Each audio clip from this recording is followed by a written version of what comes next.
let's get the show into the final round. I will lead you on stage, Mr. Chairman. This is Guus Smit. I introduced you to him this morning. He's been the chair of the jury that actually had the sub-final, but not the final rights to say who's going to win the poster prize, because the story went as this.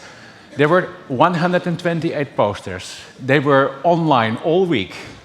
There were 9 committees. Each committee looked at one research program, and they selected one nominee per research program. So there were 9 nominees yesterday night. Then there was one jury today. The chair is staring here today, and he handpicked, together with Brenda Pennings, I saw it happening actually, handpicked 4 finalists. And the 4 finalists that are going to be on stage, and of which one is going to be the winner of the Poster Award 2022, are, can we have those names? Mirte Scheper, and can I ask Mirte and Katharina, Isis and Kayleigh coming to the stage, please? Please. Ga je even achter de tafel staan. Very good. Excellent. So if you stand behind the table for a while, and then I'm going to use a short interview with the chair. So, Mr. Chairman, how come we have 4 ladies on stage, 3 of which are from outside the Netherlands, and why those 4 and not the other 5, you know? Yeah. Please explain. This is a really good question, Arjen. But in reality, you know, what you see is that in neuroscience, so much females are entering, and they are doing an excellent job, you know. And don't forget that for all the posters that we looked at, they were all females. Really? Yeah. So we didn't. So the 9 finalists were female. Yeah. Hey, there you go.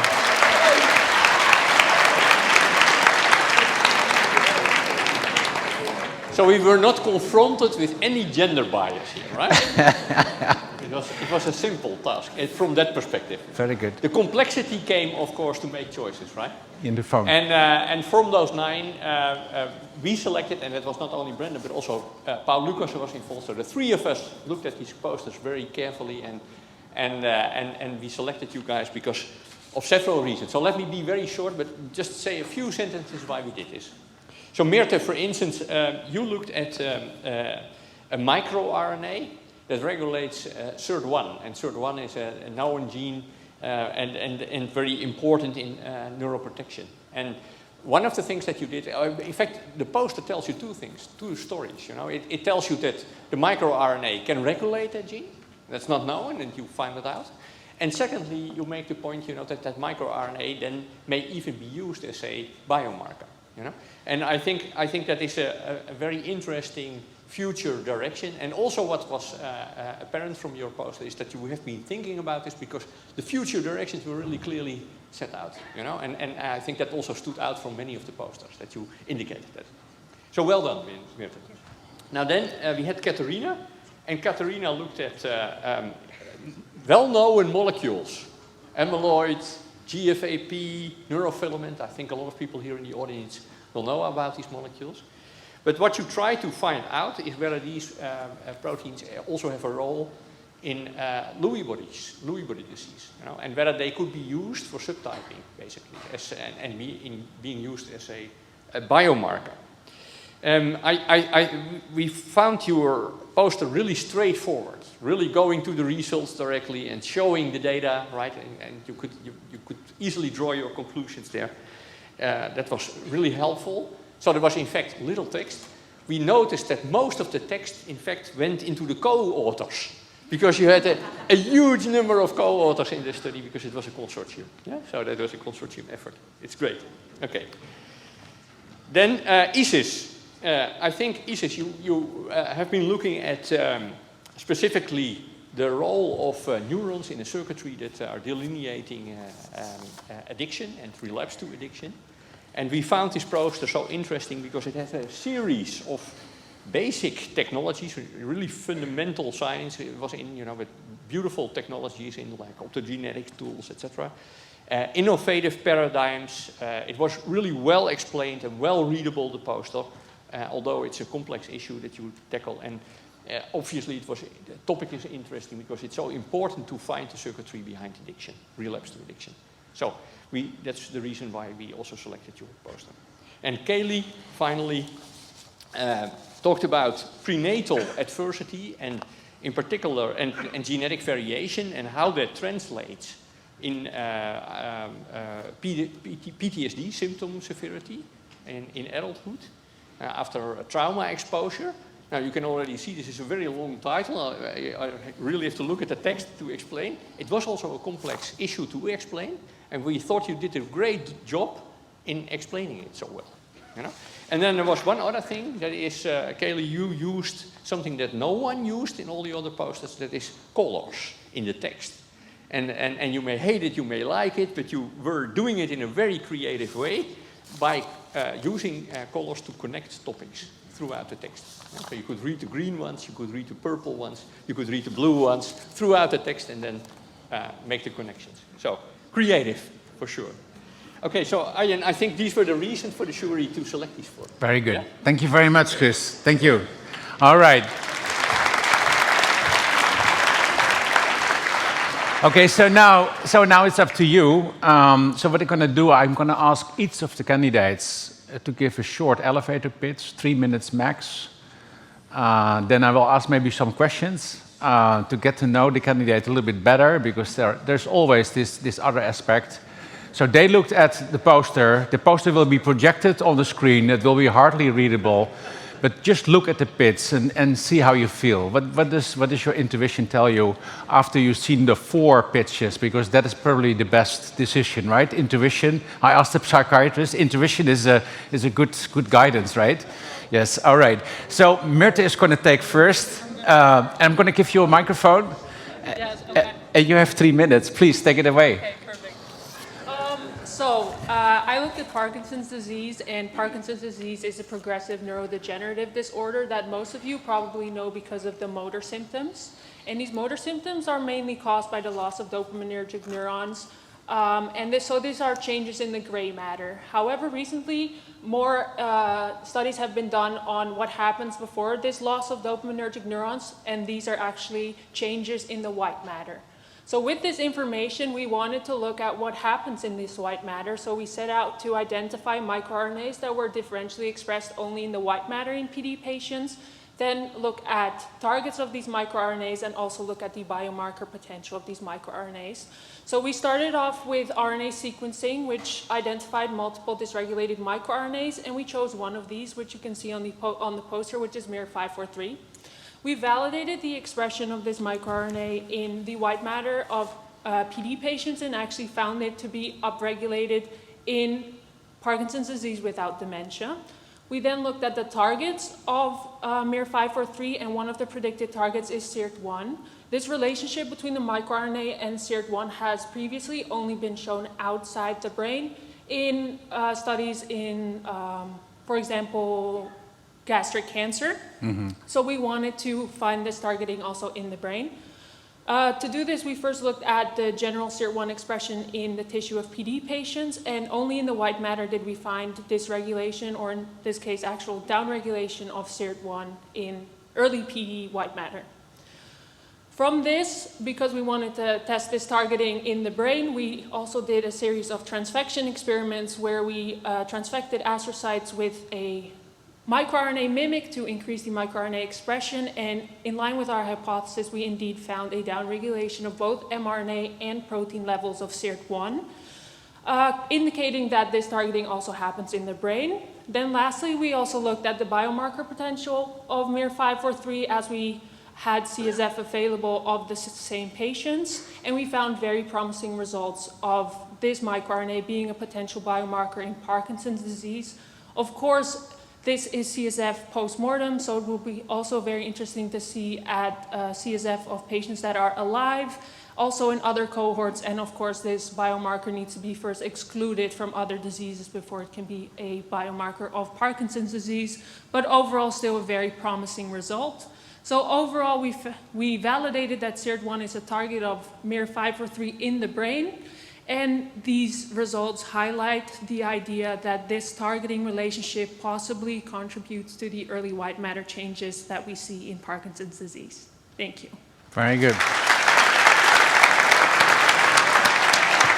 All right.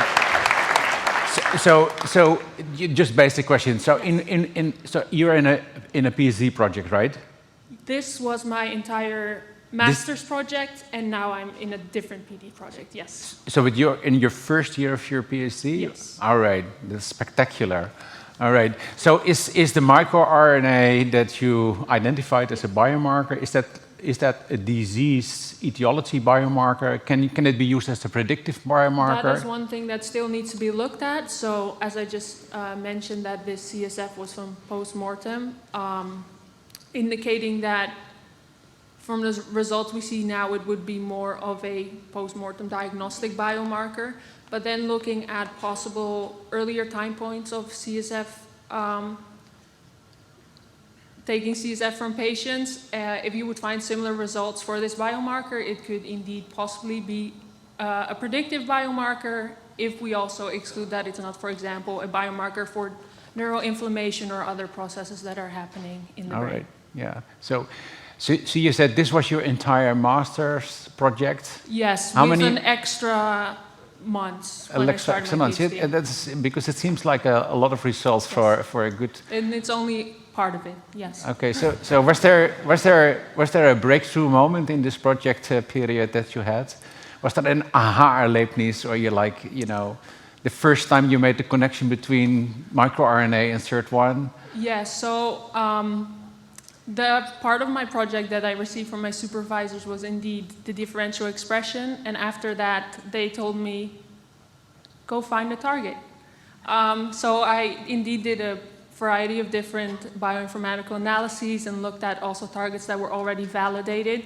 And then it really stood out to me that in the brain this target was not yet validated, or even experiments showed a possible targeting in the brain. All right. So that was where I thought, okay, maybe this could be something to look into, especially because SIRT1 is reported to be downregulated in Parkinson's disease and because of its neuroprotective effects in general. Right. Very good. This was Mirte Scheper. Very good.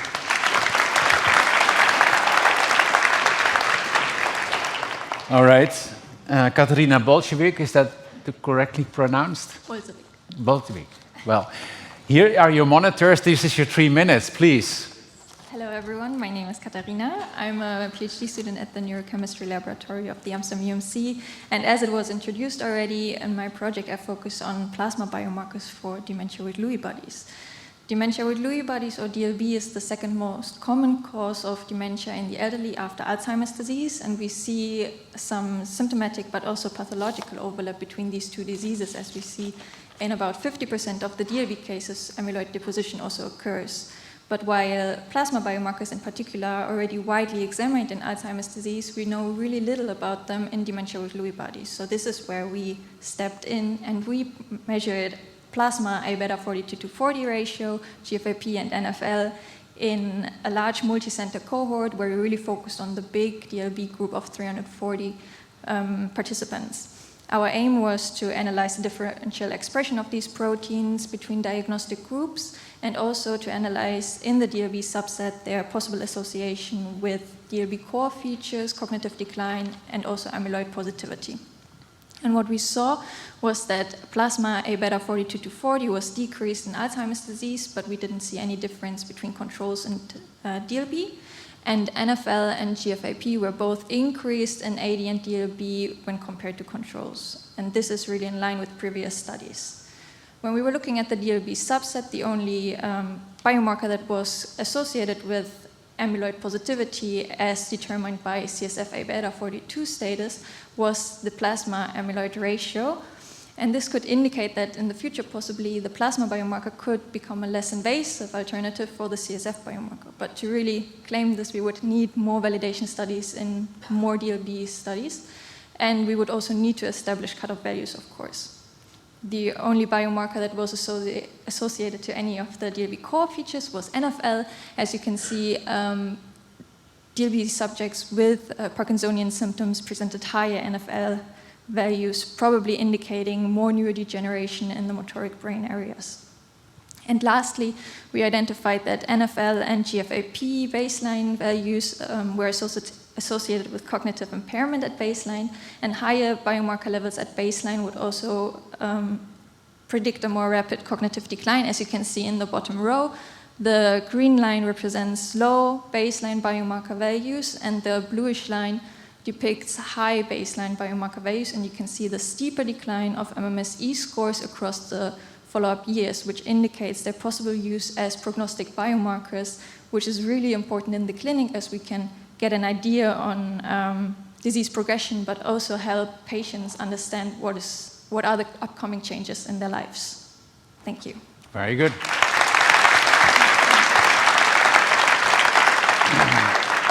Okay, so Katharina, I think not everybody knows this, but dementia with Lewy body is very close, but very also different from Parkinson's disease, right? Yeah, indeed. And so we really see this overlap with Alzheimer's disease and Parkinson's disease, which makes the diagnosis really complicated. Yeah.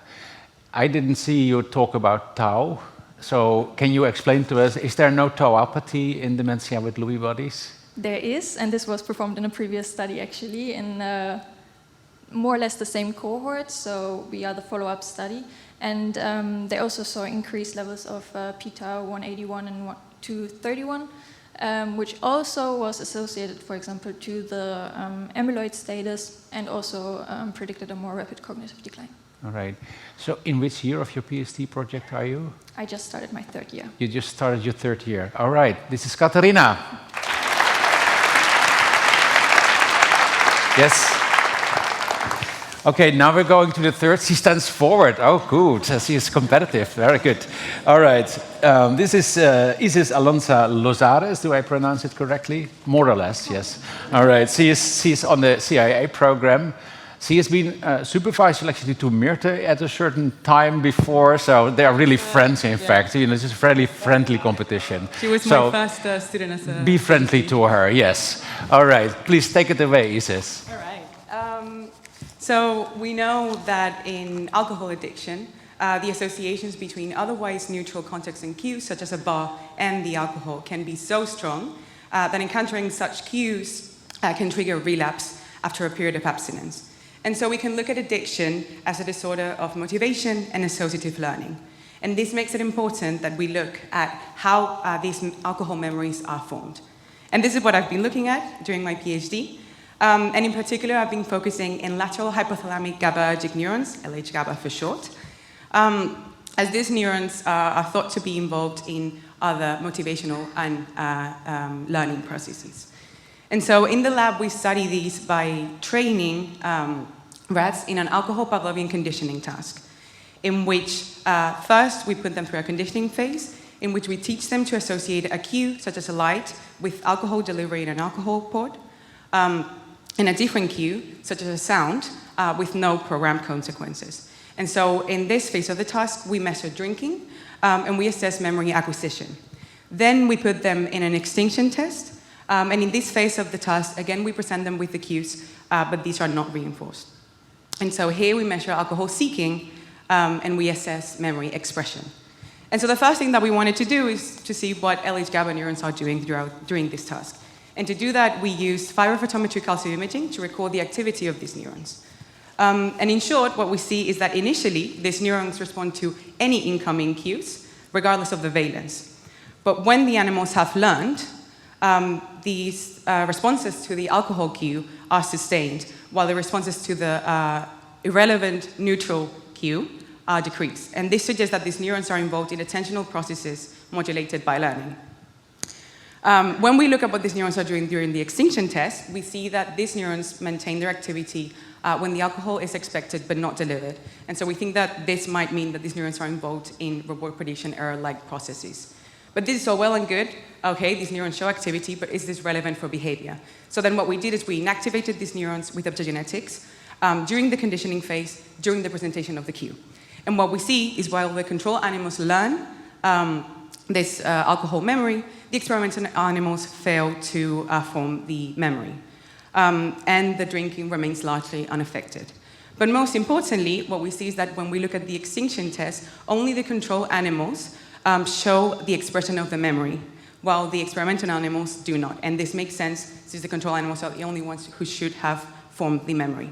And so all in all, we think that these experiments show that LH-GABA neurons are involved in the encoding of alcohol memories.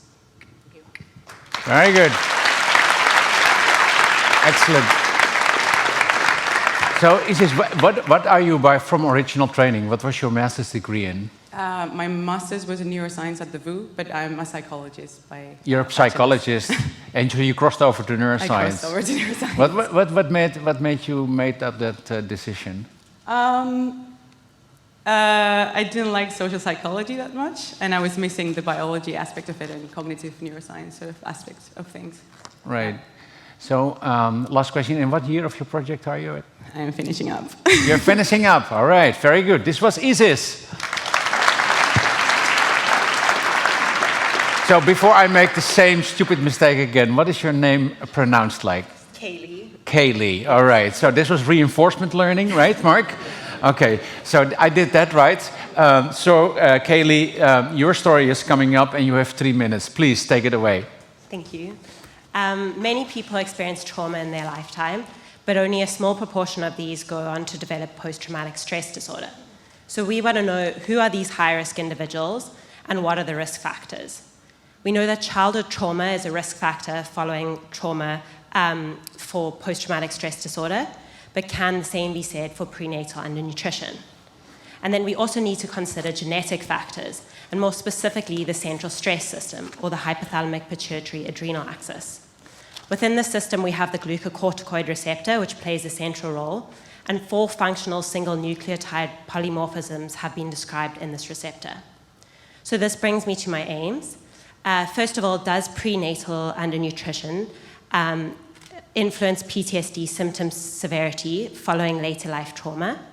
And then secondly, does a glucocorticoid receptor haplotype moderate the association between prenatal undernutrition, later life trauma, and post-traumatic stress disorder symptom severity? To answer these questions, we looked at a unique cohort, the Dutch famine birth cohort, and these are individuals who were exposed to famine in utero at the end of World War II in the Netherlands. And we could divide these individuals according to which weeks of gestation they experienced malnutrition. Interestingly, we saw that when prenatal undernutrition was studied alone, there was no effect. However, when we considered it in conjunction with genetic factors as well as later life trauma, we saw that there was an effect. And more specifically, with individuals who carried a BCL haplotype, so this is a C to G transition in the glucocorticoid receptor. We saw that individuals who carried this haplotype, who were exposed to prenatal malnutrition in early gestation, as well as then adulthood trauma, these individuals showed lower PTSD symptom severity compared to controls. However, individuals who experienced the same prenatal malnutrition and adulthood trauma, but who did not carry this haplotype, showed an increase in PTSD symptom severity compared to controls. And so in conclusion, we saw that the BCL haplotype did moderate the association between prenatal undernutrition, adulthood trauma, and PTSD symptom severity. And this highlights the importance of considering both genetic and environmental factors when we are looking at predicting PTSD. All right.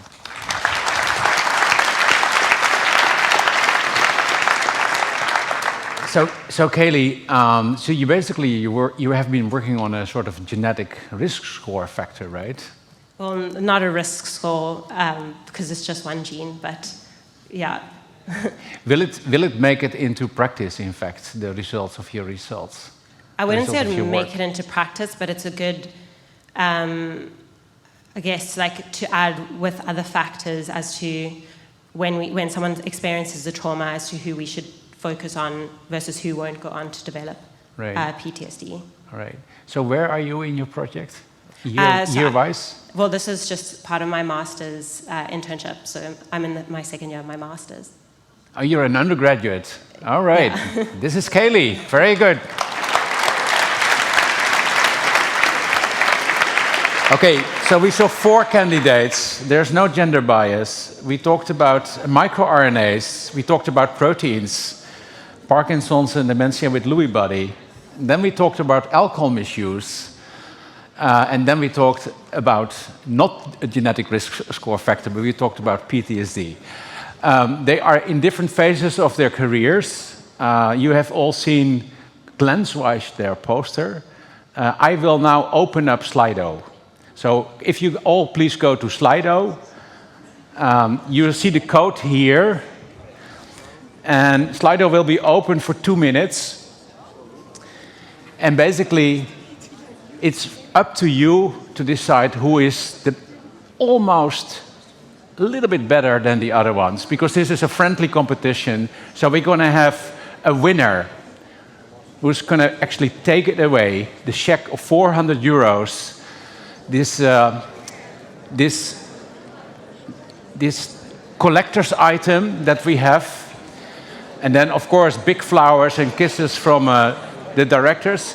And then they're going to have 3 runners-up. And the 3 runners-up also get a check of 250 euros each. And so they are almost there as the number 1.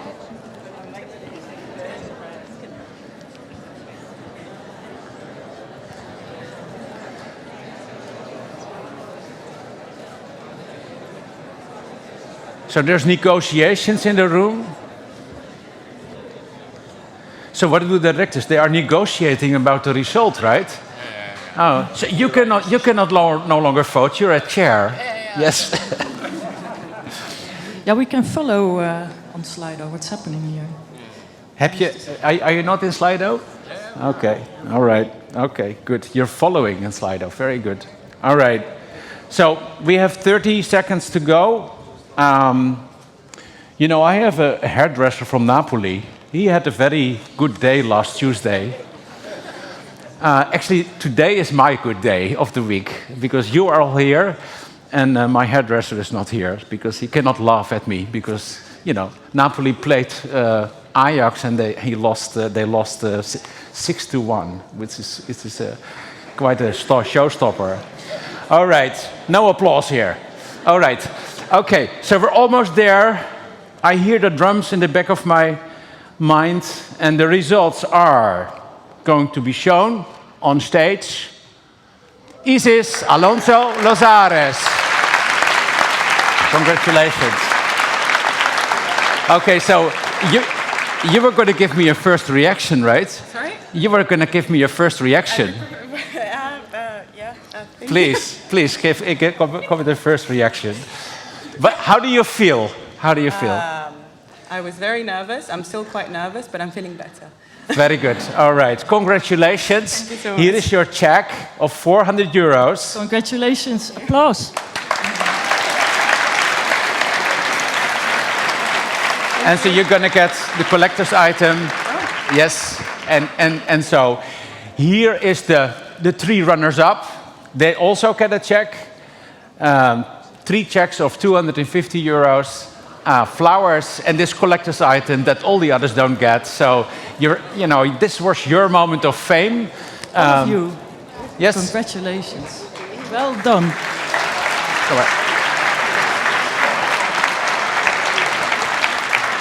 Congratulations. Yeah. It's coming up. Okay. Check's coming up. Okay. Oh, neem me niet kwalijk. We hebben nog wat cadeautjes tekort. There you go. All right, 4 checks. Mr. Photographer, please take the picture. So, All right. We do a small group photo. we can make a small group photo. Yeah, there we go. Yes, a small group photo. Yes, very good.